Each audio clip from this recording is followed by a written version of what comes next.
Gen Z अभियन्ता सुदन गुरुङले गृहमन्त्री ओम प्रकाश अर्यालप्रति कडा आक्रोश पोखेका छन्। हत्यारा र भ्रष्टाचारीहरूलाई कारबाही नगरी जेनजी युवाहरूलाई मात्र कारबाही गरेको भन्दै उनी आक्रोशित बनेका हुन्। अर्यालले जनताको आशा र भरोसा अनुरूप काम गर्न नसकेको सुदनको आरोप छ।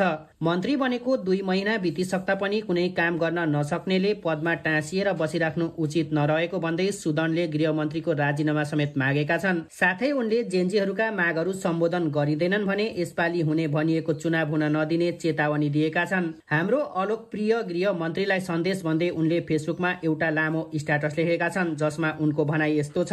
हाम्रो अलोकप्रिय गृह मन्त्रीलाई सन्देश, तपाईले जनताको भरोसा पूरा गर्न सक्नु भएको छैन।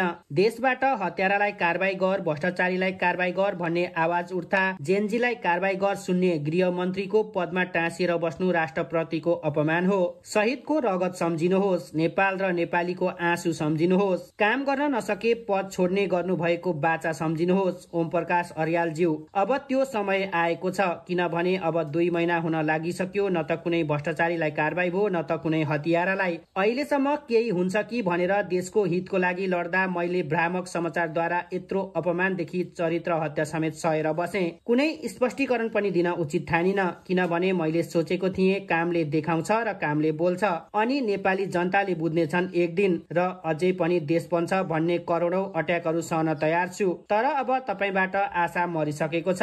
हामी लड्यौं योग्य, इमानदार र परिणाम देखाउन नेतृत्वका लागि। हामी भ्रष्टाचार अन्त्य र राष्ट्रको भविष्य सुरक्षित गर्न उठ्यौं। अब भित्र मनमा नै सोच्नुहोला, चुनाव गराएर निक्लिन्छु। The youths of Nepal are not stupid, we are waiting. त्यसैले चेतना होस्, चुनावको नाटक नचलोस्। 84 को चुनाव 82 मा सार्नलाई गरिएको आन्दोलन होइन यो। नेपाली जनता र जेनजीका मागहरू सम्बोधन हुँदैनन् भने यसपालिको चुनाव हुन दिइने छैन।